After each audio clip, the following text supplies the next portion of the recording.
विश्वशांती बुद्धविहाराची नियोजित जागा ही जायकवाडी प्रकल्पाच्या वसाहतीमध्ये गेल्या 35 वर्षापासून होती आणि त्या ठिकाणी पंचध्वज लावण्यात आलेला होता।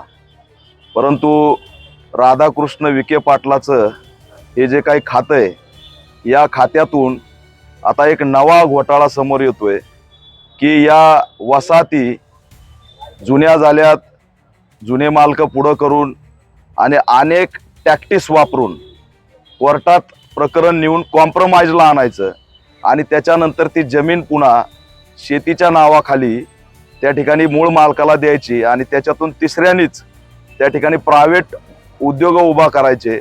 अशा पद्धतीचं एक धोरण या लोह्यामधून सुरू झालेलं आहे, ते राज्यव्यापी येणाऱ्या काळात दिसणार आहे। 14 नंबरची जी काही आमदार प्रतापराव चिखलीकरनी विधान अधिवेशनामध्ये जी लक्षवेधी लावली होती ती याच मुद्द्यावरती शेतकऱ्याच्या हितासाठी लावली होती। पण ह्या सगळ्या प्रक्रियेकडे गांभीर्याने बघितलं तर या जायकवाडी प्रकल्प जी वसाहतीचा जो शेतकरी होता तो शेतकरी कुठंच दिसत नाही अशी स्थिती आहे। त्या सगळ्या घोटाळ्याची एक राज्यव्यापी आम्ही भूमिका घेणारच आहेत, परंतु आमचा प्रश्न हा अस्मितेशी संबंधित आहे।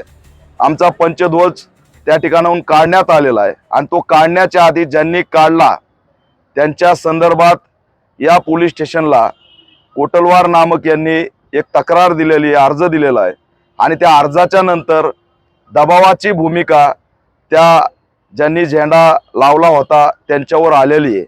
त्या सगळ्या ऑर्डरमध्ये कोर्टाच्या दिसतंय की झेंडे आणि धार्मिक स्थळं सोडता तुम्ही जमीन घेऊ शकता आणि ते झेंडे काढून देण्याची जबाबदारी ही शासनाची नाहीये। म्हणून शासनाला मध्ये इन्व्हॉल्व न करता याच लोकांना भयभीत करून झेंडे काढता येत आहेत का, अशा पद्धतीचा एक घाट त्या ठिकाणी घातला आणि त्या उद्देशातून हा झेंडा निघाला। अनेक धम्मपरिषदा तिथं झाल्यात, अनेक जयंत्या तिथं झाल्यात आणि हे लोह्याचं अस्मितेचं प्रतीक आमचं होतं।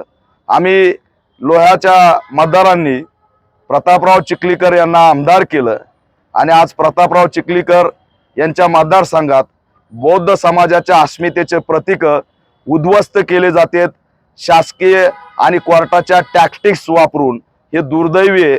प्रतापराव चिखलीकरांना एवढं आव्हान करतो की त्यांनी हे समजू नये की लोकांना काही कळत नाही, तुम्ही आमच्याच मतावरती आमदार झाला तेवढं लक्षात घ्या आणि आमदार होऊन जर आमचे स्थळ या ठिकाणी अशा पद्धतीने उद्ध्वस्त होत असतील आणि त्याच्याकडे तुम्ही लक्ष देणार नसेल तर हे दुर्दैवी आहे। संपूर्ण महाराष्ट्रात या घटनेमुळे संतापाची लाट पसरलेली। या सर्व प्रकरणाची सखोल चौकशी झाली पाहिजे। शासन जर जबाबदार नाही तर शासनाने त्या ठिकाणी या ज्यांनी झेंडा उभा केला त्यांचा पाठपुरावा का केला हा सुद्धा प्रश्न या ठिकाणी निर्माण होतोय। म्हणून राधाकृष्ण विखे पाटील ते बॉटम पर्यंत हा मोठा घोटाळा झालेला आहे आणि अशाच पद्धतीने महाराष्ट्रातल्या जमिनी घशात घालण्याचा कार्यक्रम पुढच्या काळात होईल का हा प्रश्न निर्माण झालाय। आमची आताच या ठिकाणच्या सन्माननीय DYSP जगताप मॅडम यांच्याशी चर्चा झाली।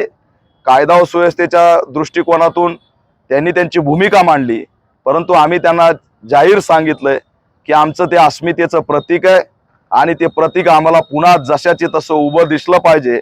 त्यासाठी ज्या लोकांनी ज्यांनी तो झेंडा काढलेला आहे त्यांना आणि त्यांच्या मोबाईलवर कुणाकुणाचे दबावाचे कॉल आलेत का, त्या ठिकाणी SP कार्यालयामध्ये या गाय समुद्रे यांचा उपदेशन झालं पाहिजे, त्यांना असणारी ताकद पोलिसांनी दिली पाहिजे आणि त्यांच्यावरती दबाव होता का याची सखोल चौकशी झाली पाहिजे। तातडीने पोलिसांनी करोडो रुपयाचा हे प्रकरण असल्यामुळे गाय समुद्रे यांना पोलीस संरक्षण दिलं पाहिजे, कारण त्यांच्या जीवितास धोका आहे आणि तसं संघटना या ठिकाणी अर्ज सुद्धा देणार आहे। मी अपेक्षा बाळगतोय की लोह्यातले समाज बांधव याच्यावरती ठोस भूमिका घेतील आणि पोलीस यंत्रणा सुद्धा सामाजिक सलोखा आणि शांतता राखण्यासाठी आमचा झेंडा परत लावून देण्यासाठी मार्ग काढतील। जर मार्ग नाही निघाला तर या पावसाळी अधिवेशनात आणि कधीही आम्ही राज्यात आंदोलन करू, परंतु आमचा झेंडा काढण्यामागे इथले आमदार प्रतापराव चिखलीकर यांचा मोठा हात आहे हे या माध्यमातून मी जाहीर करतो। त्यांच्याकडून अपेक्षा बाळगतो की ती जागा सोडता बाकी जागा त्यांनी बाजूला केली तरी हरकत नाही। धक्कादायक आहे की जसं पंचध्वज होता तसंच एक मारुती मंदिर सुद्धा होतं, ते मारुती मंदिर तसंच ठेवलेलं आहे, पण ध्वज मात्र काढलेला आहे. तर याच्या मागे एक जातीय मानसिकता सुद्धा दिसते आणि त्याची सुद्धा चौकशी झाली पाहिजे. झेंडा काढून त्या दबाव आणून या ठिकाणी जी मोठी घटना घडवण्याचा प्रयत्न केलाय, याची संपूर्ण सखोल चौकशी झाली पाहिजे, अशी ऑल इंडिया पॅन्थर सेनेने आज मागणी केलेली. पुढं हा झेंडा आता आम्हाला प्रशासनानेच खोडून सांगितलंय की झेंडा काढला काय आणि पुढं काही झालं काय त्याशी शासनाचा संबंध नाही. त्याच्यामुळे पोलीस प्रशासन आणि शासनाला मी आव्हान करतो की तुमचा जर संबंधच नाही तर कोणत्याच गोष्टीत तुम्ही आम्हाला डिस्टर्ब करू नका. आम्हाला काय करायचं ते केलं जाईल.